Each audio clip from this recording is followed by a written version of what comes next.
Convenience stores have significantly upped their game in food service over the last several years. And there's a really good reason for this. Convenience store profit margins on food service are significantly higher than on their other retail sales. So that's why you see all of these places selling food. And a lot of people refer to it as gas station food, but they're changing their quality specifications. They're changing the game. We're going to talk about that today.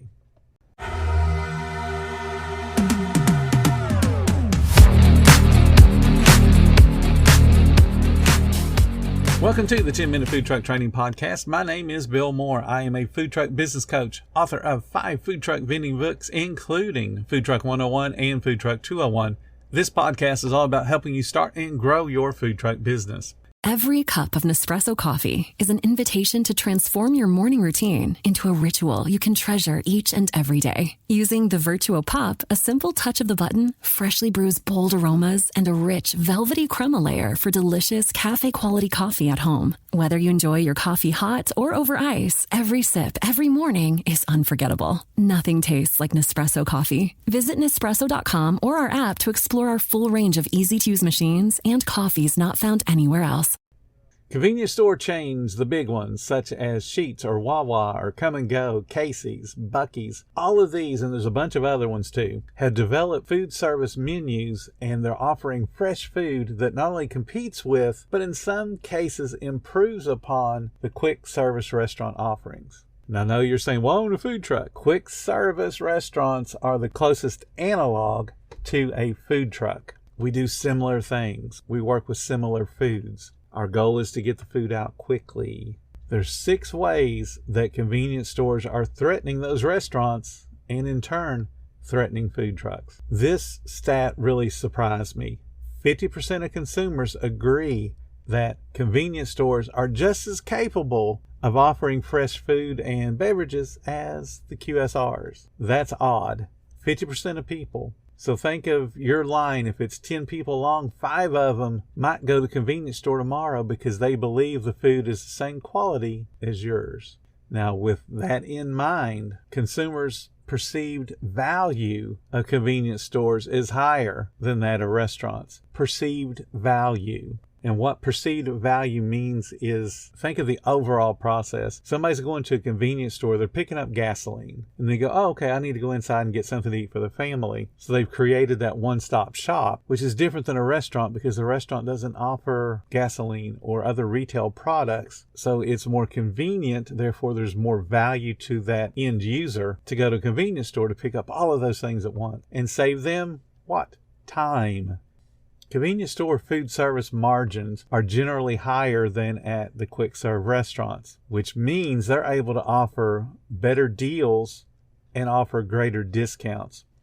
So if you've ever been to a convenience store that has some type of food service inside, and when I talk about food service inside, I'm not talking about somebody that's co-branded with Subway or McDonald's or one of the other chains. What I'm talking about is the convenience store offers its own branded food with its own employees operating that particular part of the convenience store. So you go to the pump, you look at the top of the pump, and there's an advertisement that says, bacon, egg, and cheese biscuit, $1.99.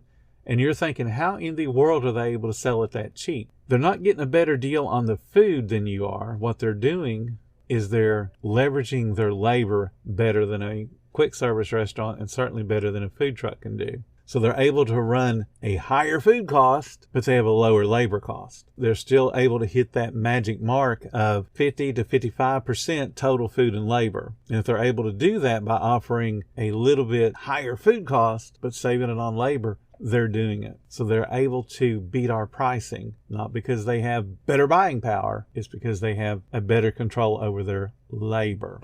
Convenience stores offer greater menu variety than a quick serve, and that's an opportunity to lure guests away. Now, you know that I want food truck owners to have a lean menu. We can't be all things to all people, so there's no point. That's one way that convenience stores are able to lure people away, is because they can offer fried chicken at the same time they offer a burger, at the same time they offer pizza and salads and pasta. They can offer all those different things so that a family can come in, fill up on gasoline and say, hey, let's go ahead and grab a bite to eat before we head home. And they can go in and get all those different things and satisfy mom with a salad, dad with a big old cheeseburger, satisfy the kids with a hot dog and pizza. Obviously, that's not something that we can compete with, but we can help convenience stores, especially the smaller ones, compete with the bigger ones by being one of 2 or one of 3 food trucks that sit on their property and offering those different options of food so that the whole family gets fed. Convenience store retail items provide an opportunity to attract consumers looking for the convenience of that one-stop shopping. So the dude pulls up to buy some gasoline and he realizes that, oh crap, I got to pick up paper towels too. I'm not stopping at Walmart. I'm just going to go ahead and run in here and pay the exorbitant price for them, but I'm paying it because of the convenience. Or they're going to pick up the toilet paper, or they're going to pick up something that the kids need. Maybe pick up aspirin because they have a headache. They're going in to get something else. And then once they get inside, they might smell the food and go, hey, you know what? I'm hungry. I would like to have whatever's on the menu. That one-stop shopping, also not something we can compete with, but it gives us a leg up when we go talk to that convenience store owner that only has the one store and says, hey, you know what? People love being able to come here to buy the gasoline, to buy your retail stuff, and then to get food. It's creating a sales pitch for you when you talk to those owners. Now, here's something that some of the larger chains are starting to experiment with, and that is adding a drive-through. Now, at the point that they start to add drive-throughs, they're no longer trying to be the one-stop shop, because it would be odd for someone to fill up gasoline then to go join a line in a drive-through. It would make more sense for them to walk inside and pick up the food. But in a lot of cases, that means that people will be coming to that parking lot not to buy gasoline, but to get into the drive-through lane. And now they're competing and advertising directly with us. Join the drive-through. Come into the drive-through and pick up whatever we have on sale today. Because remember, they still have better margins than we do when it comes to labor. So those folks that are joining that line could have been at our food truck. So we've got to be aware of what the competition is doing so that we can step up our game and be a little bit better than they are. We can compete with them on quality. We should be able to beat them on quality because they're selling the lower end food products. They're not baking the biscuits in-house. They're not breading the chicken in-house. They are just buying it already frozen, already prepped, and then dropping it. So we can beat them on quality. We can beat them on friendliness. We can beat them on that part of service. We've got to be just as fast as they are, though.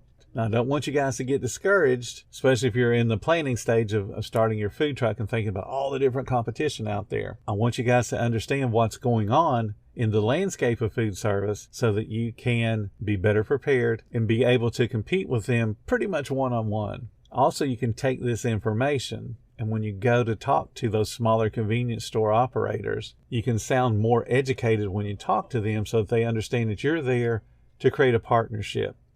You're there to help them to get more business coming into their particular convenience store side, while at the same time you're giving their customers one more reason to come there rather than going to the big convenience store down the road that has all kind of food on the inside. So if we're going to compete with them, then we've got to have the information. That's why I provide this to you guys, so you can be thinking about how you can leverage this information to get your foot in the door to help those smaller convenience store operators compete with the big boys. Thank you so much for listening to the 10-Minute Food Truck Training Podcast. If you're finding all the information helpful to your food truck business, please become a monthly supporter of the podcast. Just hit the support button or follow the link in the description. Every little bit does help keep us going. Join our Facebook group. It's called Food Truck Training. We have a whole bunch of awesome members at all different levels, from brand new beginners to decades-old veterans. They've all got your back when it comes to helping you with your food truck. And again, thank you for listening. Come back tomorrow because you know I got plenty more to say when it comes to helping you and your food truck business grow.